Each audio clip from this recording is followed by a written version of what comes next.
Good morning, or good afternoon, or whatever time of day you are watching this video. My first and second grade students. My other video was for third and fourth. I'm starting to mix you all up. I miss you so much. This is not something I play very often, but I want to encourage you while you're home to try new things that you get to do only while you're at home, right? I don't normally get to take this to school, so being at home is a perfect time to learn new things. Speaking of new things, we have new character work pieces this week in drama. First and second grade, what did we talk about last week? I'll give you a moment to think. Have you thought? Can you remember? Parents? Hello, parents. Thank you so much for joining us and being with us. Parents, can you remember? We talked about different types of characters. We talked about flat, and we talked about round characters. Now, when I said round, did I mean like a ball? The character was round. No, not a round character. A flat character is a character who does not really change. And a round character is a character who does change through the course of a story. They learn a lesson, they grow, right? Well, today we're going to keep thinking about that, but we're going to add the idea of stock characters. Ms. Kirkham, what do you mean by stock characters? That's a really good question. A stock character is a character who's based on a bit of a stereotype. Not a stereo, as in music.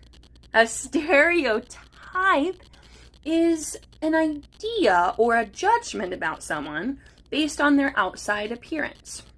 So, if Miss Kirkham put on some glasses, and maybe my words changed a little, and I said, "Good morning, students. It is so good to see you. I cannot wait to tell you about our math problems today. We are going to do 2 plus 2 and see that it equals 4. If any of you at home watching thought, Miss Kirkham sounds a little bit like a nerd, that's a stereotype. We know that there are so many people who are so great at math who do not wear glasses and talk like this. And even if I did talk like this, that does not mean that I'm very good at math. Right? That's a stereotype. A nerd or a cheerleader always being super excited, or every stepmother being evil because of our evil stepmothers. No. Those are stereotypes. Or the damsel in distress needing help. Help me! Help me! Oh! That's a stereotype. Stock characters are based on stereotypes.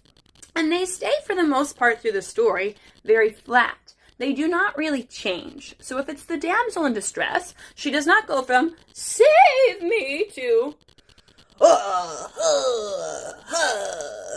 right, she stays flat through the story. We have stereotypes of characters all over the place.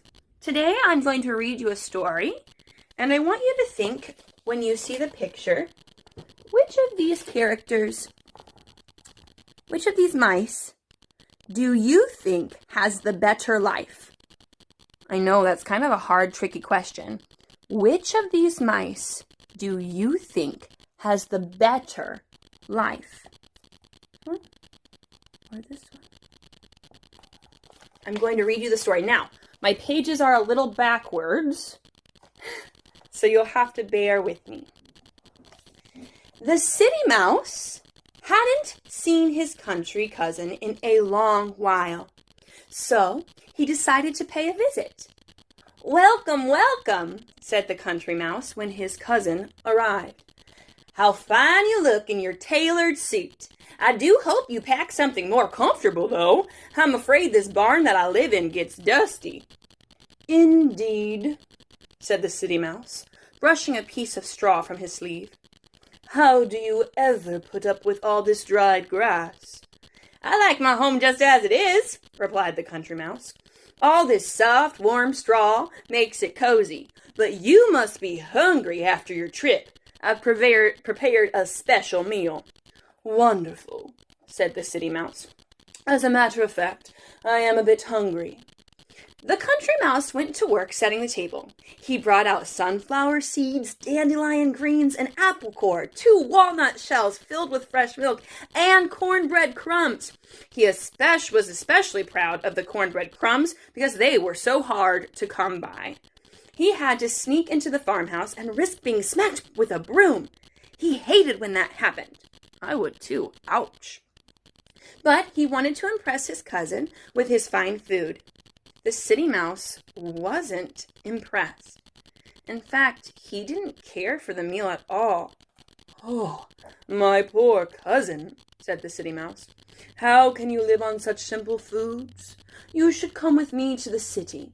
I'll show you what fine dining really is." "I'll admit that my diet is plain," said the Country Mouse, "but I like it just the same." "But," the City Mouse replied, "you don't know what you're missing."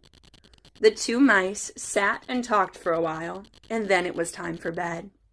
The Country Mouse fell asleep right away. The City Mouse tossed and turned. "What's that noise?" asked the City Mouse, annoyed. "Huh? What noise?" replied the Country Mouse, yawning. "That horrible screeching sound," said the City Mouse. "Can't you hear it?" "Oh, you mean the crickets. They're just crickets. You get used to them. It's a soothing kind of sound, don't you think?" "Not me," replied the City Mouse, but his cousin had already fallen back asleep. The City Mouse continued to toss and turn. When he finally dozed off, a rooster began to crow. That's not a very good rooster sound, huh? Announcing the arrival of morning. "Rise and shine, cousin," said the Country Mouse. "Are you ready for breakfast?" "Cousin," answered the City Mouse, "this country living isn't to my liking. I want to go back to the city as soon as I can. Why don't you come with me and see what it's like?" "I'd love that," said the Country Mouse, very excited. So, after breakfast, they set out for the city. They're very small.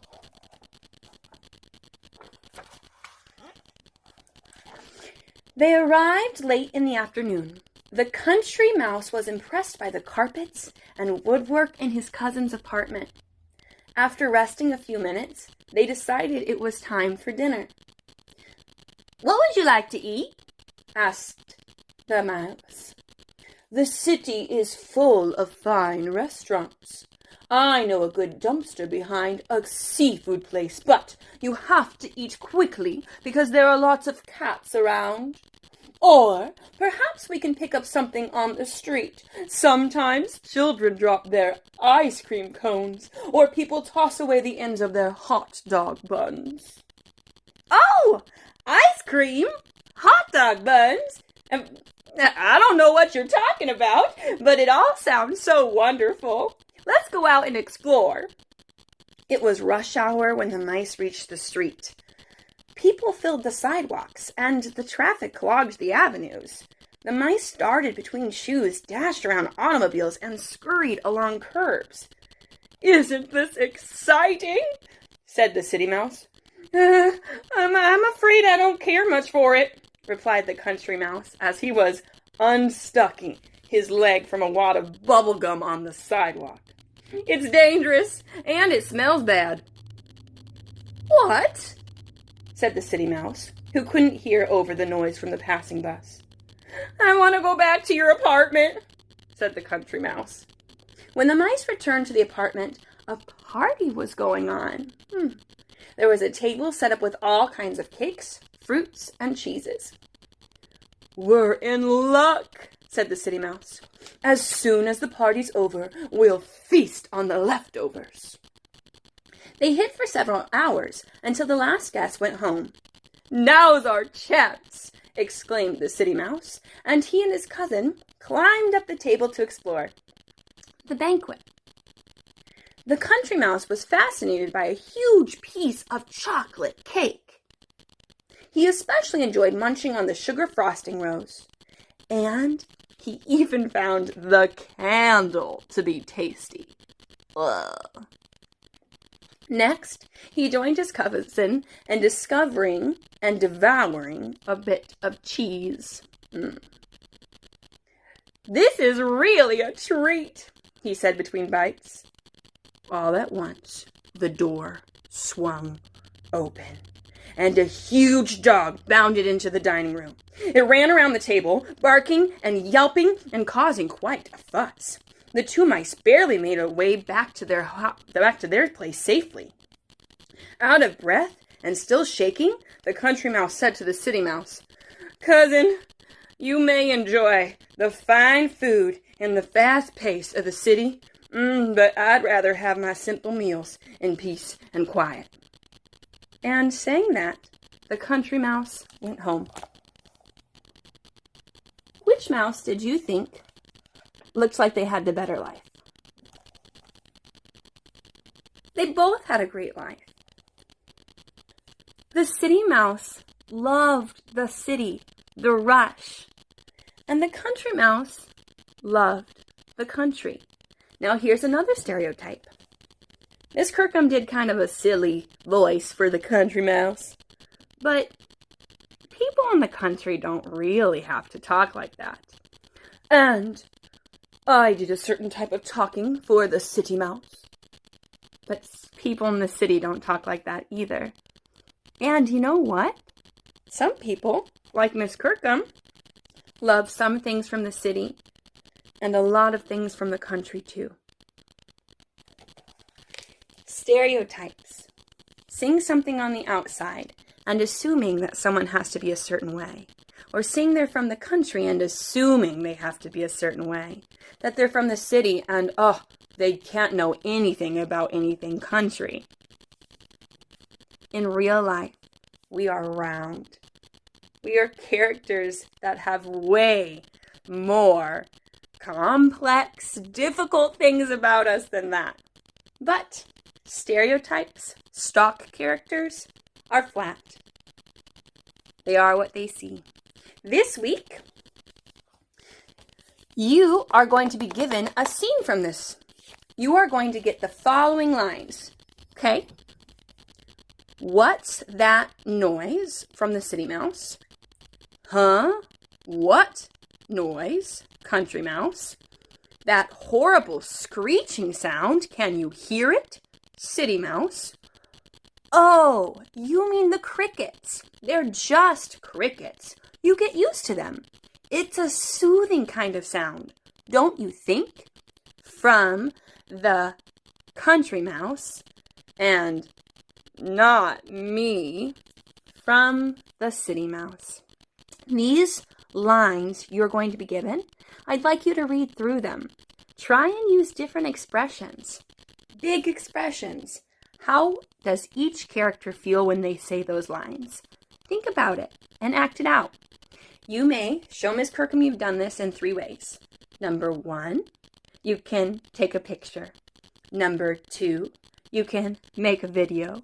But number 3, you don't have to do these ones. If your adult emails Miss Kirkham, I will know that you have done this. Please make sure that you have your first name, last name, element, and grade level in the subject line of that email. And have a wonderful day. All of my country and city mice out there. Until next time. Goodbye.